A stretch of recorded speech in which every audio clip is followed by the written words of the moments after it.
will am I not? Don't worry about will I be known. Let's see how much of the earth is going to know me.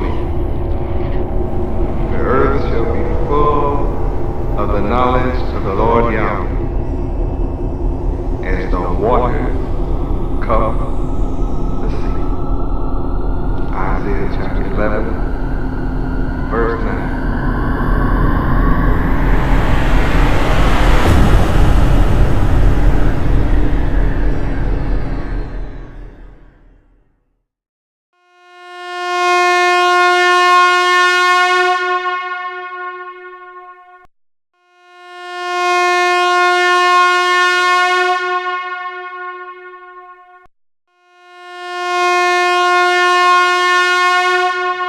Welcome to International Headquarters for the nation of Yahweh, the tribe of Judah,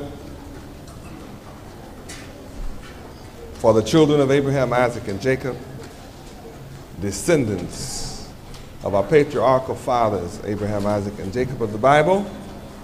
It is here that we learn our true identity. It is here that we learn our historical identity, that we are not Negroes, colored, blacks, or Afro-Americans. We are none of those. We are Hebrew Israelites, according to the word of the Creator of the world, Yahweh. We are the children of Yahweh, the Creator of the heavens and the earth. We are His blood children, descendants of Almighty God Himself. That's who we, the so-called black people of America, are. And we're catching hell in America, suffering division, disunity, confusion, and a myriad of problems because our fathers turned their back on their own God, Yahweh. Where is it? And when we read the papers today, we find all of our problems are a result of not following our own God. We're in trouble today because we follow every God on earth but our own. And that's the reason for our suffering. So I say to all so-called black people of America, if you want to end your suffering, you want to be happy, and you want to enjoy eternal life, then you must return to your God, Yahweh. And as long as you remain rebellious and stubborn and refuse to submit to your God, you're going to have increasing problems. Increasing problems. You think it's bad? No, not yet. What you're going through now is only a sign. Now, in the meantime, you'd better stop being a rebel.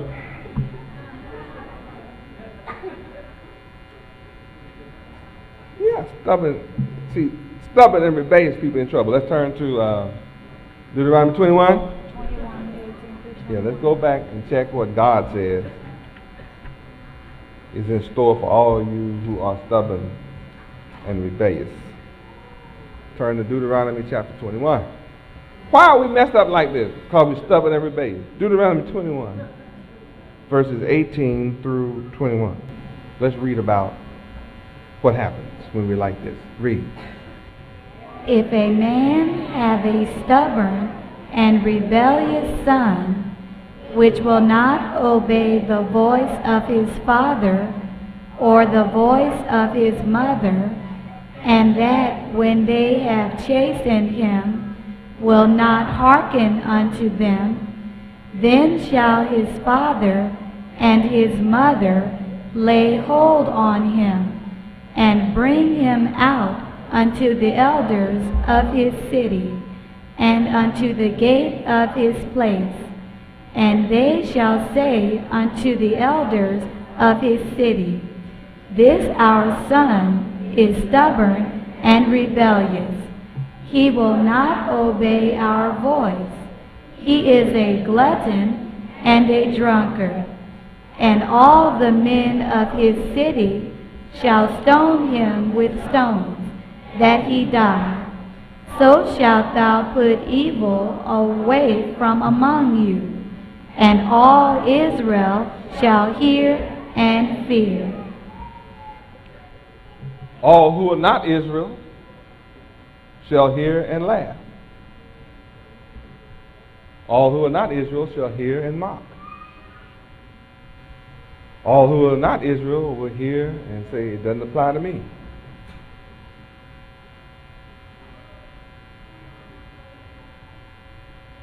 Yet we see what must happen to a drunk and a glutton, according to God. How many people that look like us are going to be left in America when this is put into effect? Do we have very many drunks? And people can hear this message and then turn around and get drunk. Is that called stubborn? Read this, and after reading it, go get drunk. Is that rebellious? Read the penalty and act like it doesn't apply to me. All right, let's go to the next one. Rebel, turncoat. A turncoat. This fella right here was a turncoat. All stubborn, rebellious people are turncoats. Turn the turncoat down. All drunks and gluttons are turncoats. And all so-called black people of America have been raised by their enemy to have the mindset of a drunk, a glutton, a rebel. In fact, Satan has given all people of the world a rebellious mindset. And the biggest struggle that man will have is encountering what I teach and trying to grab control of his mind.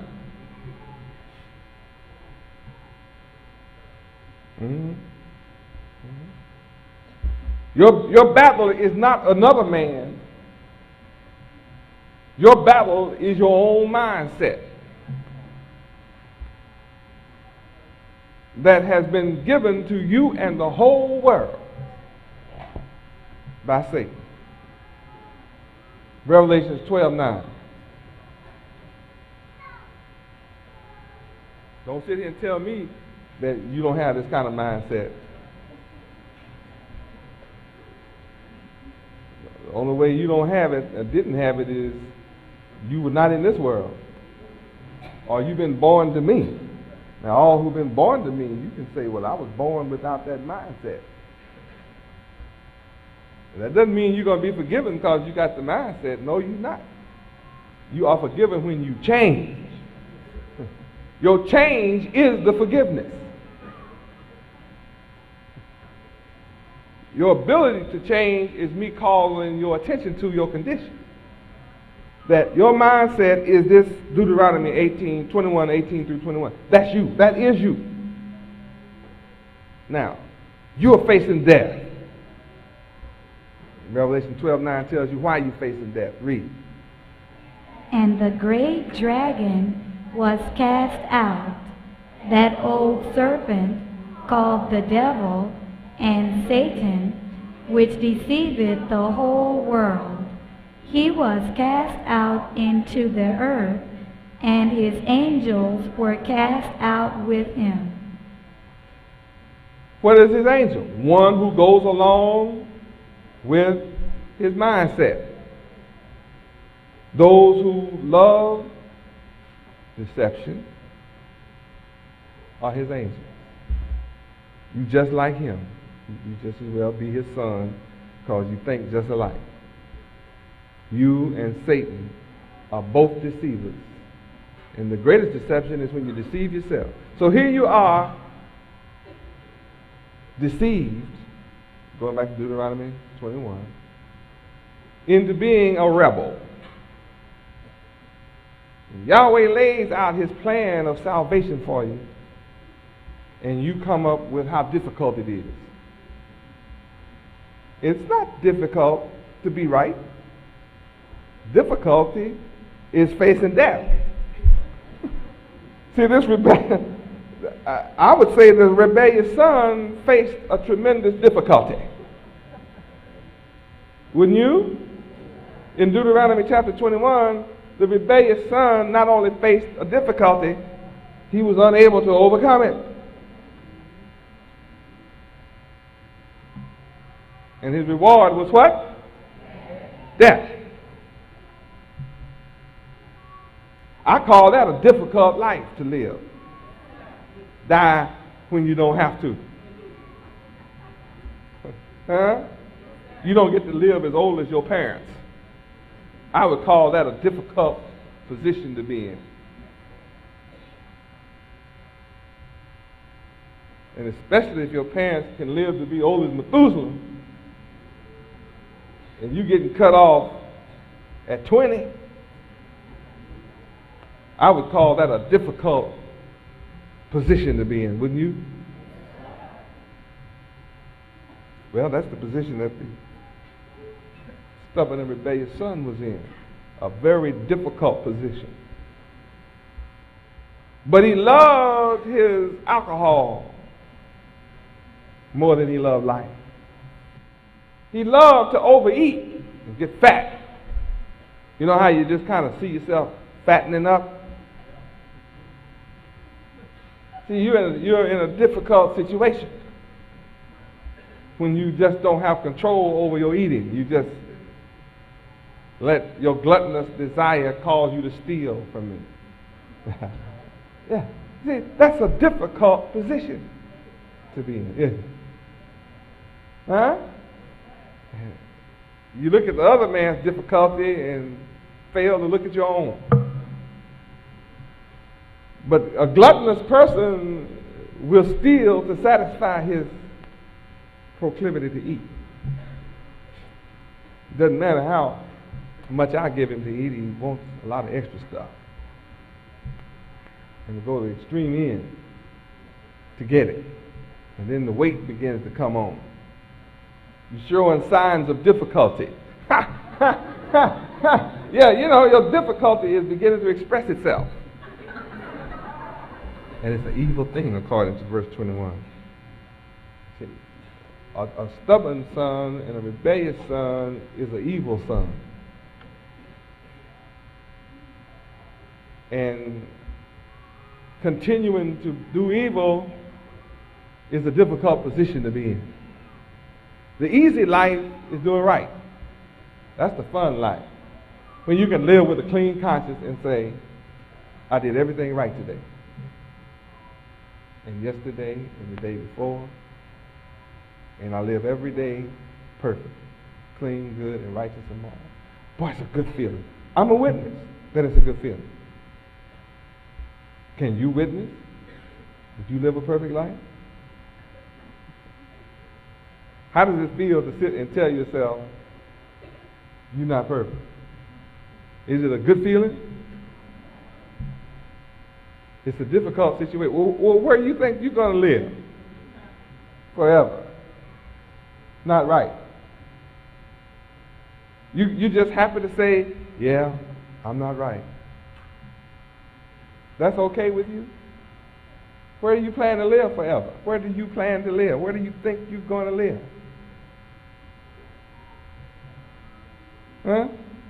I mean, you really think you can put one over on Yahweh and live with him crooked? You really do? You really think Yahweh is naive? You think he's a spirit God, right?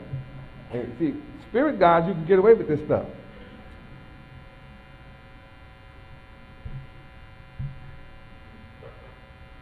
being stubborn, rebellious, and evil, and gluttonous, tells me you're not going to be able to live with Yahweh. I didn't see where the stubborn fellow here, I didn't see where he was scared. He didn't even ask for mercy. You notice? Nowhere in this scene did the stubborn and rebellious son say he was sorry. Notice? He didn't say. He didn't plead.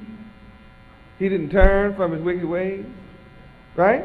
I mean, he must have gone to his death drunk and full. If they cut his belly open, it had to be full. When every rock hit him, he must have cursed loud. He probably cursed everybody out. All you so-and-so Israel. It's no, I mean, I bet you he was cursing. When he lost the tooth, he cursed everybody out. He said, you so-and-so hit me in my mouth. You turned me loose, I'll kill all you Israel. I bet you he was a mean, he had to be doing that. Because he didn't ask for forgiveness. He didn't say, I'm sorry, I'll never drink again.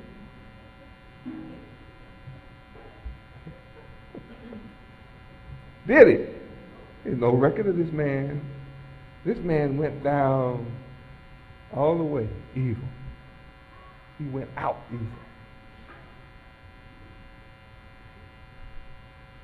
That's saying what? If you don't turn from your wicked ways, where do you plan to live? Where's your plan? What's your plan? That's the advantage of Yahweh being here in the flesh. I'm making you look at this. If I wasn't here, you wouldn't have the Bible at all. Yeah, you were safe going to church because you didn't have to read nothing.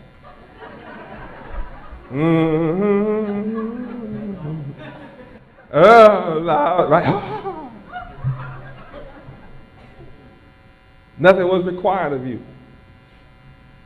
But here I am in the flesh saying, where you plan to live the rest of your life. Do you have any plans at all for your life? How many have plans for your life? Don't lie. Where are you going without a plan?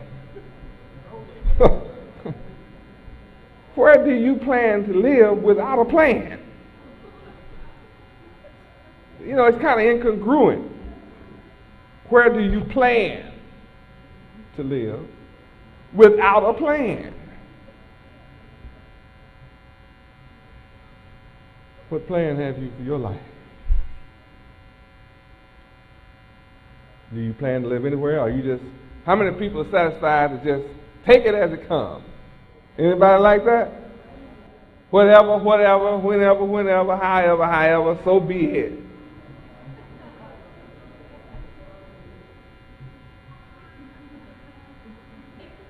Some people live like that.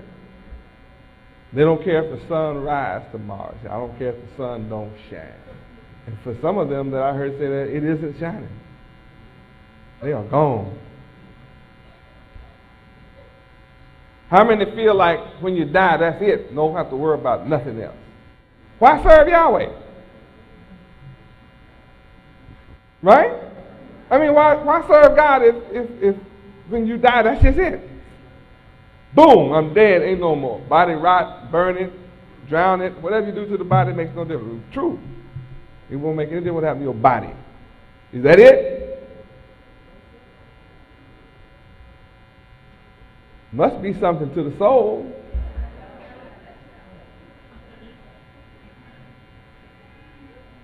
There must be something that lives.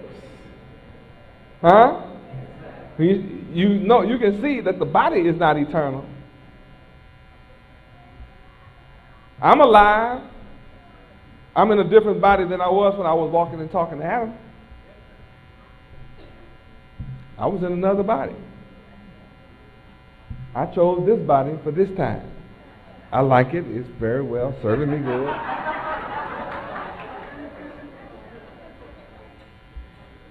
I chose a pretty good one. I think I made a pretty nice choice for this one. I think it fits in pretty good.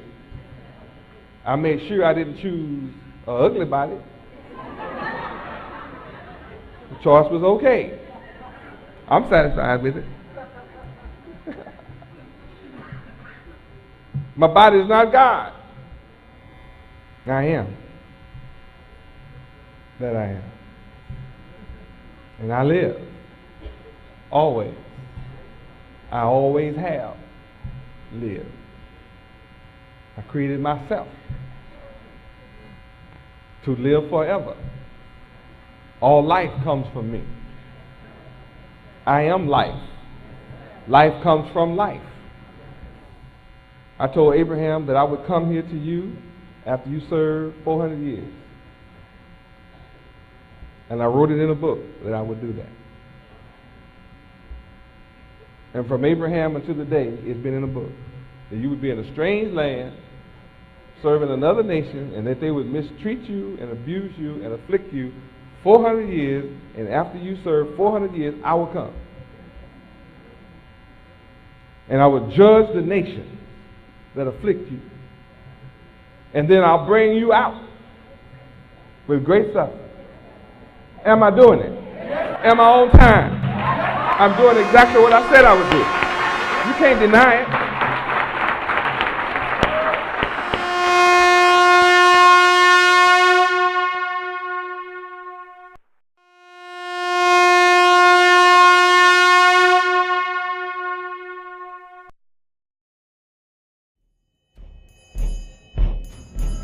This fella right here was a turncoat. All stubborn, rebellious people are turncoats. All drunks and gluttons are turncoats. And all so-called black people of America have been raised by their enemy to have the mindset of a drunk, a glutton, a rebel.